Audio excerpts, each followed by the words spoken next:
જગતનો તાત ફરી એકવાર છેતરાયો। સાંતલપુર તાલુકાના ગ્રામ્ય વિસ્તારમાં જીરાના પાકમાં આવેલ મેલો મચ્છીથી પાકને બચવા માટે અનેક ખેડૂતોએ રાસાયણિક દવાનો ઉપયોગ કરતા પાકને નુકસાન।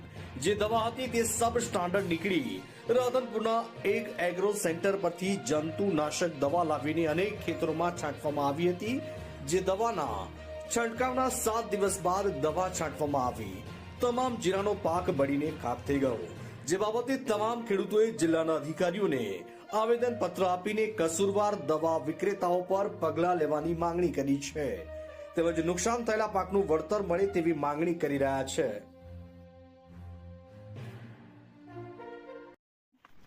ખેંગારભાઈ માદેવભાઈ આહિર, ગામ ડાલડી।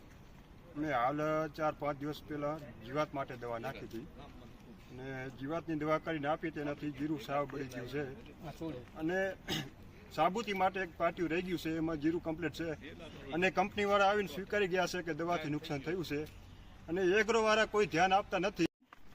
ખેંગારભાઈ માદેવભાઈ આહિર।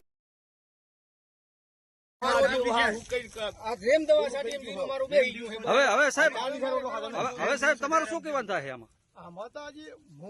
એટલે ખેડૂતને આત્મહત્યા કરવાની, ખેડૂતને એફઆઈઆર કરવાની કે શું કરવાની?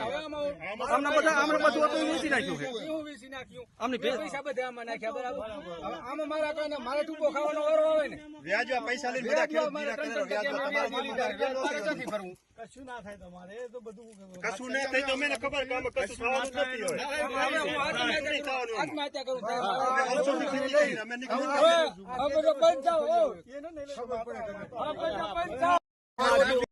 નથી। ગામમાં એકાસાપ દવા છાંટવાના કારણે જીરું બરી ગયેલ છે। આજરોજ એગ્રાના દુકાનદારો તથા કંપનીના માણસો ચેક કરવા આવેલા છે।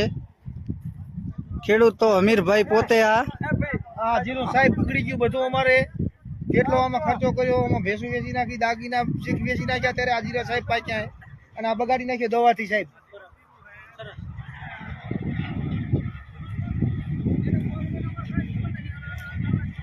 ભવાની એગ્રો રાધનપુર। કોઈ ભાઈએ દવા લેવી નહીં, અનુપસિંહ દરબાર અને રઘુભાઈ ને ત્યાંથી હાલમાં આગળની કાર્યવાહી ચાલુ છે। આ અમીરભાઈ ને મંજીભાઈ નું જીરું, કેંગારભાઈ નું આવા 4 થી 5 ધણીનું જીરું બગડી ગયું છે દવાથી, એકાસાપ દવાથી। એકાસાપ દવા વાપરતા પહેલા વિચાર કરજો ખેડૂતો। જુઓ આ જીરાની હાલત।